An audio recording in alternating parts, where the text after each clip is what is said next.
Hello friends, నేను శరణ్యాని. ముందుగా మీ అందరికీ wish you a very happy new year. And ఇవాళ సంసారం ఒక సాగరం 32వ భాగం చదువుకుందాము. రచించిన వారు మీనా ముక్తేశ్వర్ గారు. నీలాంటి పిల్లలు ఆరుదుగా ఉన్నారు ఈ కాలంలో అంటూ నవ్వారు ముచ్చట పడిపోతూ బామ్మగారు. తనకి పెద్దగా ఏమీ తెలియదు బామ్మగారు అన్నాడు జగపతి. తెలియదు అనుకోక అబ్బాయి, తెలుసుకోవాలన్న తపన ఉంది చూసావు. ఇటువంటి అమ్మాయి చాలా పెద్ద సంసారం చేస్తుంది, తెలివిగా చేస్తుంది, నువ్వే చూడు అన్నారు బామ్మగారు నవ్వుతూ. అలా చెబుతుందంటే తను కూడా ఒకప్పుడు ఇలాగే ఉండేది, ఇప్పుడు ఇంటిని తీర్చిదిద్దుతుంది, అందుకే ఖచ్చితంగా చెబుతుందంటూ భార్య వైపు చూసి ముచ్చటగా నవ్వారు తాతగారు. ఎంత వయసు వచ్చిన ఆది దంపతులు ఎంత చక్కగా ఉన్నారు అనుకున్నాడు జగపతి. వారితో కాలక్షేపం చాలా బాగుంది. కొట్టు విషయంలో కొన్ని మెలకువలు కూడా చెప్పారు తాతగారు. జాహ్నవికి ఎలా ఉండాలో అన్ని విషయాలు చక్కగా చెప్పారు బామ్మగారు. చాలా మంచి ప్రయాణం. మీరు మళ్ళీ ఎప్పుడు ఇదే ట్రైన్లో వస్తారో చెప్పండి అమ్మమ్మ, అప్పుడు మేము కూడా మా బావగారి ఇంటికి ఇలాగే వస్తామన్నది జాహ్నవి సంతోషపడిపోతూ. ఆ మాటకు అందరూ నవ్వుకున్నారు. మీ బావగారి ఇల్లు ఎక్కడా అన్నారు బామ్మగారు. చెప్పాడు జగపతి. మరి మేము కూడా అదే ఊరు వెళ్ళాలి. ఎక్కడ మీరు ఉండేది? అక్కడ మేము స్థానికులము అని చెప్పారు తాతగారు. తనకి తెలిసిన విషయం చెప్పాడు జగపతి. భలే ఉంది, సావిత్రి గారికి బంధువులా మీరు? మేము కూడా అదే వాడకట్టులో ఉంటాము. ఆ సావిత్రి గారు నిజంగా దేవత లాంటి వారు. ఆమె గొప్పతనం ఎలా పొగడాలి. ఒకసారి మా దంపతులు ఇద్దరికీ యాక్సిడెంట్ జరిగింది. నిజం చెప్పాలంటే పిల్లలు రాలేదు. ఆమె పట్టించుకుని వైద్యం చేపించి జాగ్రత్తగా చూసి ఇంటికి చేర్చింది మమ్మల్ని. ఒక మహానుభావుడి దగ్గర బిడ్డలా పెరిగింది అంటూ వారికి తెలిసిన మంచి విషయాలన్నీ చెప్పారు. సావిత్రి గారంటే అంత మంచివారా అంటూ కళ్ళు పెద్దవి చేసి చూసింది జాహ్నవి. అవును, పెళ్లి చేసుకున్నారు దంపతులు ఇద్దరు. మా ఇంటికి వచ్చి మా దీవెనలు పొంది వెళ్ళారు. మేము అమ్మవారి ఉత్సవాలకి ఆ తల్లి దర్శనానికి వెళ్ళి వస్తున్నామని అన్ని విషయాలు చెప్పారు. చాలా బాగుంది. మీరు కూడా అక్కడే ఉండడం, ఇక మాకే భయం లేదు. అక్కడికి వెళ్ళినా ఎవరో తెలియదని బాధ లేదు అంటూ మాట్లాడుతున్న జాహ్నవి మాటలు వింటూ, మీ తోడికోడల్లా, మీ ఇద్దరు ఎంత మంచివారు తల్లి అంటూ మెచ్చుకున్నారు బామ్మగారు. రాత్రిపూట చక్కగా పడుకున్నారు. రైలు పెట్టెలో పడుకొని అమ్మో నేను కింద పడిపోతానేమో అంటూ గోల్ చేస్తున్న జాహ్నవికి మంచి మాటలు చెప్పారు బామ్మగారు. జగపతి పై బర్త్లో పడుకొని అవన్నీ వింటూ నవ్వుతూ ఉన్నాడు. తెల్లవారింది. గమ్యస్థానానికి చేరారు. జగపతి వాళ్ళ కోసం ఒక పెద్ద ఆయన వచ్చారు. అరే పంతులు గారు అంటూ పలకరించారు పెద్ద దంపతులు. ఒకరికొకరు అందరూ తెలిసిన వారే అని చెప్పుకుని నవ్వుకున్నారు. వాకిట్లో చప్పుడు అవడంతో శేషగిరి బయటకు వచ్చి చూశాడు. ఆటోలో తమ్ముడు మరదలు పంతులు గారు ఉన్నారు. వెళ్ళి వస్తాం జాహ్నవి, మా ఇంటికి రండి తప్పకుండా అని చెప్పారు పెద్ద దంపతులు. తమ్ముడిని చూసిన శేషగిరికి ఆనందంతో కన్నీళ్ళు వచ్చాయి.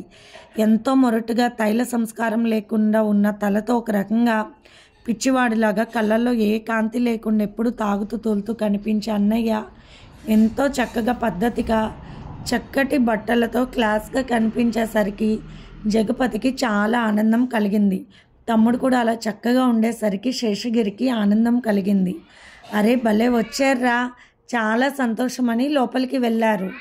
అరే భలే వచ్చారా, చాలా సంతోషమని లోపలికి వెళ్ళారు. అప్పుడే పూజ గదిలో పూజ ముగించుకొని హారతి పళ్ళెంతో బయటకు వచ్చింది సావిత్రి. శేషగిరి హారతి తీసుకుంటున్నాడు. జాహ్నవి జగపతి కాళ్ళు కడుక్కుని లోపలికి వచ్చి అంత విచిత్రంగా చూస్తుంది. జాను, మీరేనా సావిత్రి అక్క అన్నది జాహ్నవి. ముచ్చటగా పసిపాపలా ప్రశ్నిస్తున్న జాహ్నవి వైపు నవ్వుతూ చూసింది సావిత్రి.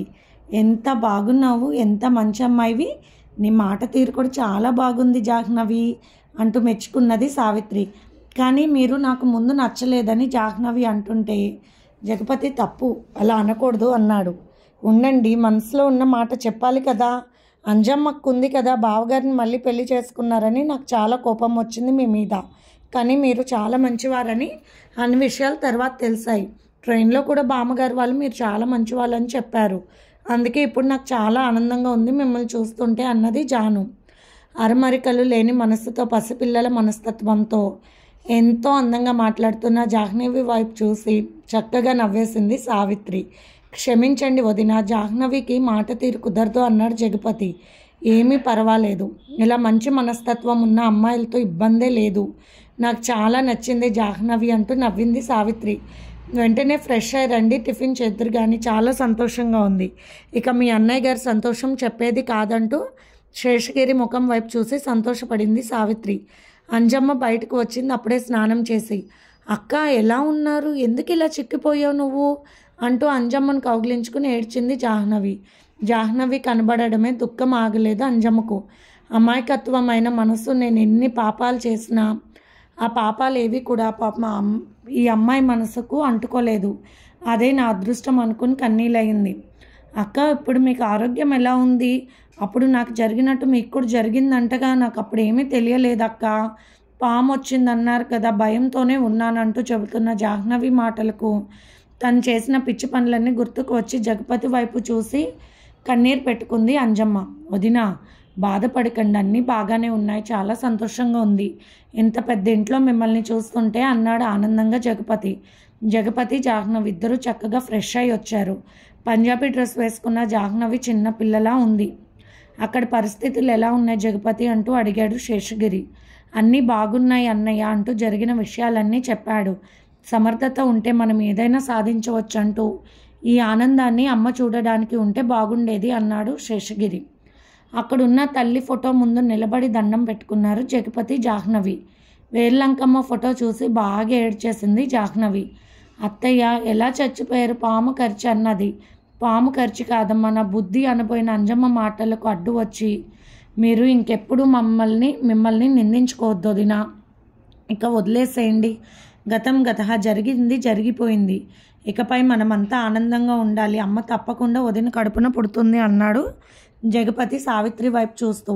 టిఫిన్ కార్యక్రమాలు పూర్తయ్యాయి. సావిత్రి చాలా రుచిగా వంట చేసింది.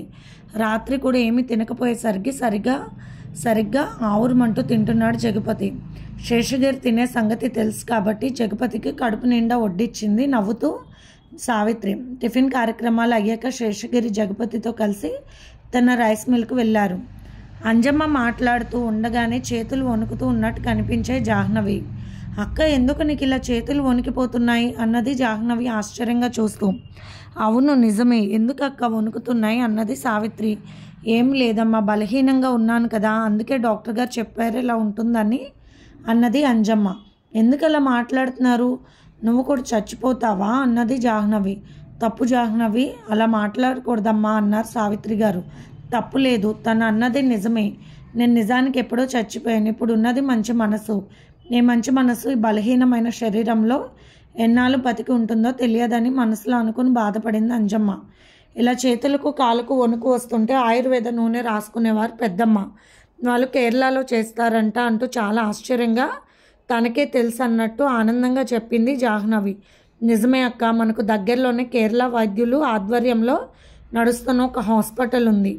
అక్కడ ఇలాంటివన్నీ బాగు చేస్తారు. నిజంగా జాహ్నవి వల్ల ఈ విషయాన్ని గ్రహించాము. హాస్పిటల్కి తప్పకుండా వెళ్దాం మనం. అక్కడ ఏమీ చేయరు, మసాజ్ చేస్తారు, నరాల్లో కొత్త ఉత్తేజం వచ్చేలా చేస్తారు, సరిపడా రక్తం పడేటట్టు తిండి తినమని చెబుతారు, కొన్ని వారే ఇస్తారు. తెలుసు నాకన్నారు సావిత్రి గారు. కానీ మీకు ఇలా బలహీనత ఉంది అన్న సంగతి నాతో మీరు అనేలేదు అన్నది సావిత్రి అంజమ్మ వైపు చూస్తూ. అక్క చాలా మంచిదక్క, అక్కకు ఎంత బాధగా ఉన్నా మనకు చెప్పదు ఉన్నది జాహ్నవి కన్నీళ్ళు పెట్టుకుంటూ. నా కోసం కళ్ళనీళ్ళు పెట్టుకుంటున్నావా జాహ్నవి? నీ జీవితాన్ని నాశనం చేయాలనుకున్నాను, నా జీవితం నాశనం అయింది. నువ్వు వచ్చిన వేళ విశేషం వల్ల మన కథ మంచిగా ఇటువంటి దారిలోకి తిరిగింది అనుకుంది అంజమ్మ. మర్చిపోయిన సావిత్రి అక్క, నీకు పొట్టలో చిన్న బాబు ఉన్నాడంట కదా, లెటర్ రాశారు కదా, నాకు తెలిసింది ఆ విషయం. ఎందుకంటే నేను పెద్దదాన్ని అయ్యాను కదా, నేను చాలా ఆనందపడుతున్నానని నవ్వింది జాహ్నవి. అవును, నిన్ను చూస్తుంటే నీలాంటి పాప పుడితే బాగుండు అనిపిస్తుంది నాకు జాహ్నవి అన్నది సావిత్రి నవ్వుతూ. ఏమో, ఆడపిల్లలంటే భయంగా ఉంది, చంపేస్తున్నారు కదూ, నాకు చాలా భయంగా ఉంటుంది. అబ్బాయిలు అయితే ఎవరు ఏమీ చేయరు, అబ్బాయిలను మీద పడి కొడకరు అన్నది ముఖం బాధగా పెట్టుకొని జాహ్నవి. అదేంటి అలా మాట్లాడుతున్నావు, ఎవరు కొరుకుతారు మీద పడి అన్నది సావిత్రి ఆశ్చర్యంగా. అమ్మో, అదే అలా చెప్పకూడదు అన్నది జాహ్నవి కళ్ళు మూసుకొని. అయ్యో జాహ్నవి, ఈ విషయంలో జగపతి అలాగే ప్రవర్తిస్తున్నాడా అన్నది బాధగా. నాకు అర్థం కాలేదక్క అన్నది సావిత్రి. కొందరు గదిలోకి వెళ్ళాక ఒకలాగా ఉంటారు. అలాగే జగపతి జాహ్నవిని ఎక్కడంటే అక్కడ కొరుకుతాడు. అలాంటి సమయంలో సున్నితంగా ఉండడు పాపం అని చెప్పింది బాధగా అంజమ్మ. ఏం మాట్లాడుతున్నావు అక్క నువ్వు? ఆయనను అటువంటివేమీ ఆయన అంటావేంటి? ఆయన చాలా మంచివారు, ఆయన ఎప్పుడూ అలా చేయరు, పైగా నాకు ఎక్కడ నొప్పి లేకుండా చూస్తారు అంటున్న జాహ్నవి వైపు చూసి, అయ్యో కనీసం లోకజ్ఞానం పెద్ద లేకుండానే పెళ్లి చేశారు, వాళ్ళ కారణాలు వాళ్ళకి ఉండొచ్చు అనుకున్నది బాధగా సావిత్రి. మరి నీకు ఛాతి మీద కొరికింది ఎవరు అన్నది అంజమ్మ బాధగా. ఓ అదా, ఆ విషయం ఎవరికి చెప్పకూడదు అన్నారు, కానీ ఎట్లా అయినా మీద తప్పు పడితే నేను భరించలేను, ఆయన మీద తప్పు పడితే నేను భరించలేను, అందుకే చెబుతున్నానంటూ సుందరం చేసిన పనులు చెప్పింది జాహ్నవి ఏడుస్తూ. చూడు ఎలా మర్చిపడిందో అని చూపించింది. ఒక్కసారిగా మతిపోయినట్టు అనిపించింది సావిత్రికి. ఇలా కూడా ఉంటారా రాక్షసులు, నువ్వెలా తట్టుకున్నావు అన్నది సావిత్రి. అంటే నీ జీవితం అన్నది అంజమ్మ బాధగా. అంటే అన్నది జాహ్నవి. అప్పుడు వివరంగా అడిగింది సావిత్రి. లేదు, అప్పటికి మా పెద్దనాన్నగారు వచ్చి వాడిని చితక్కొట్టారు, బాగా తన్నారు, అలాంటిదేమీ జరగలేదు. అలా జరిగితే నేను ఇలా ఎందుకు ఉంటాను? అలాంటి పనులు జరగకూడదు, భర్తకు మాత్రమే మెడలో ఇది కట్టిన వారితోనే అలా ఉండాలని నాకు అన్ని వివరాలు చెప్పారు వరలక్ష్మి పిన్ని పెద్దమ్మ. నాకు తెలుసు, అందుకనే వాడిని ఏమి చేయనివ్వకుండా చాలా ఎదుర్కొన్నాను. చాలా మంచి పని చేసావు జాహ్నవి, నిన్ను నువ్వు రక్షించుకున్నావు. ఒక దుర్మార్గుడు పాలు పడలేదు, నీ జీవితం కానీ మచ్చ మాత్రం మిగిలిందన్నారు సావిత్రి బాధగా. ఇలా జరిగిందని ఎవరికి చెప్పకండి, అలా చెబితే ఏమి జరగకపోయినా ఏదేదో జరిగిందని చెప్పకుండా మా అమ్మ పెద్దమ్మ చెప్పారు. అమాయకమైన మనసులో ఏ మాట దాయాలో ఏ మాట దాయకూడదో కూడా తెలియని స్వచ్ఛమైన మనసున్న నిన్ను చూస్తూ ఒక క్షణం అలా ఆనందంగా ఉండిపోయింది సావిత్రి. మీరు కూడా మేము ఉండే చోట ఉంటే చాలా బాగుంటుంది, అందరం కలిసి ఉండొచ్చు కదా అన్నది జాహ్నవి. అవును, మీరు ఇక్కడికే వచ్చేస్తే చాలా బాగుంటుంది అన్నది సావిత్రి నవ్వుతూ. అమ్మ, అక్కడ చాలా పెద్ద కొట్టు ఉంది, అక్కడ ఆయన లేకపోతే వ్యాపారం జరగదు, చాలామంది ఇబ్బంది పడతారంట, అందుకే తెలివిగా ఒక అబ్బాయిని పెట్టి వచ్చామని చెప్పి వరలక్ష్మి కుటుంబం గురించి, చిన్న బుజ్జి గురించి అన్ని విషయాలు చెప్పి ఆనందంగా నవ్వింది జాహ్నవి. అంతేకాదు, చింటూ అనే చిన్న కుక్కపిల్ల ఉంది, అది చాలా ముద్దుగా ఉంటుంది, జామ చెట్లు మామిడి చెట్లు కూడా ఉన్నాయి, అన్నీ నవ్వుతూ చెప్పింది జాహ్నవి. తర్వాత ట్రైన్లో కలిసిన పెద్ద దంపతుల గురించి అన్ని విషయాలు నవ్వుతూ చెప్పింది జాహ్నవి.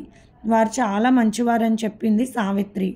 అవును, కలగూర అన్నం చాలా బాగుంది, నాకు చాలా రుచిగా అనిపించింది, అమ్మ చేసిన గోంగూర పచ్చడి కూడా చాలా బాగుంది అంటున్న జాహ్నవి వైపు చూసి, ఎందుకో నాకు అనుమానంగా ఉంది అంటూ వాకిట్ చేరావా జాహ్నవి అన్నది అంజమ్మ. లేదు, 10 రోజుల కిందటే రాలేదు, ఆ విషయం చెప్దాం అనుకుంటే ఎవరి పనుల్లో వాళ్ళు ఉండిపోయాము, ఇలా వచ్చేసామంటూ నవ్వింది జాహ్నవి. ఇబ్బంది ఏమీ లేదు, నేను తీసుకెళ్ళి చూపిస్తాను హాస్పిటల్లో, మనకు తెలిసిన డాక్టర్ అమ్మే కదా అంటూ నవ్వుతూ చెప్పింది సావిత్రి. అంజమ్మ జాహ్నవితో కేరళ ఆయుర్వేద వైద్యశాలకి వెళ్ళారు. అక్కడ కేరళ వైద్య విధానంలో ఆయుర్వేద పద్ధతిలో చక్కగా వైద్యం చేస్తారు. అంజమ్మని చూపించారు డాక్టర్ గారికి. చాలా తొందరగా తీసుకువచ్చారు. నరాలలో రక్త ప్రసరణ తగ్గిపోయింది, పైగా రక్తహీనత కూడా ఉంది. ఎముకు చాలా ప్రమాదం జరిగి ఉండేది, ఒక రకంగా చెప్పాలి అంటే పక్షవాతం లక్షణాలు రావడానికి సిద్ధంగా ఉంది అని చెప్పారు డాక్టర్ గారు.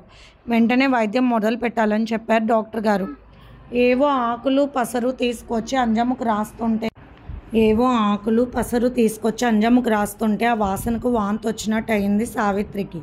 ఏమైందక్క, వాంతి వచ్చినట్టు ఉంది కదూ, నాకు అలాగే ఉంది అన్నది జాహ్నవి బాధపడుతూ ముక్కు మూసుకుంటూ. నవ్వేసింది సావిత్రి. అక్కడే ఉన్న మామిడాకులు నిమ్మాకులు తీసి వాసన చూశారు ఇద్దరు.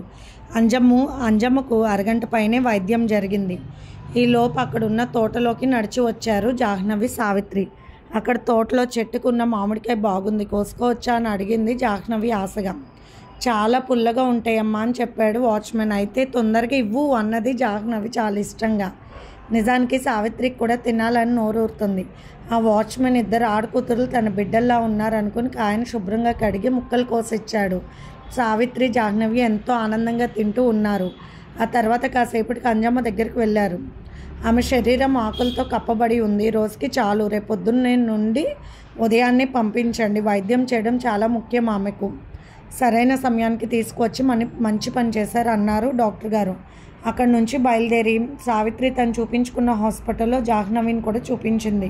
కొన్ని పరీక్షలు చేసి నెల తప్పిందని చెప్పింది డాక్టర్. జాగ్రత్తగా ఉండాలి. ఏమేమి తోడుకోడల్లా, ఇద్దరికి 2 నెలల తేడా ఉంది అంతే అంటూ నవ్వారు డాక్టర్ గారు. అక్క, ఇద్దరికి 2 నెలల తేడా ఏమిటి?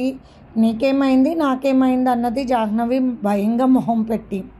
అయ్యో, నువ్వు తల్లవి కాబోతున్నావు, అయినా ఇప్పుడు కూడా ఇంత చిన్న వయసులో ఎలా పెళ్లి చేశారమ్మా అన్నది డాక్టర్ అమ్మ. అలా జాహ్నవికి చూపించి మందులు రాయించి అన్నీ తీసుకుని ఇంటికి చేరారు. అంజమ్మకు కషాయాలు, పొడులు, ఇంకా ఏవేవో చాలా ఇచ్చారు పౌడర్లు. చెప్పినట్టు వేసుకోవాలని సావిత్రి అన్నీ రాసిచ్చింది. మధ్యాహ్నం భోజనానికి వంట పని మనిషి చేసేసింది.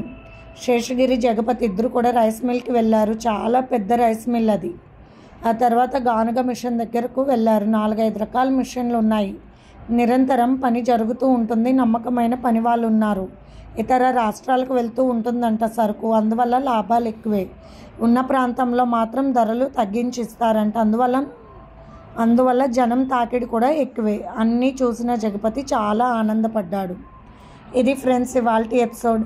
మీకు కనుక ఎపిసోడ్ నచ్చినట్లయితే లైక్ చేసి, షేర్ చేసి, సబ్స్క్రైబ్ చేసుకోండి ఫ్రెండ్స్. అలాగే మన ఛానల్లో ప్రసారం అవుతున్న positive thoughts written by Shri Kommanapalli Ganapathirao గారి కూడా చదివి మీ అమూల్యమైన సమీక్షలు తెలియచేయండి. అలాగే రోజు పొద్దున్నే పొడుపు కథ వస్తూ ఉంటుంది ఫ్రెండ్స్. మీకు తెలిస్తే కనుక రిప్లై ఇవ్వండి దానికి. బాయ్.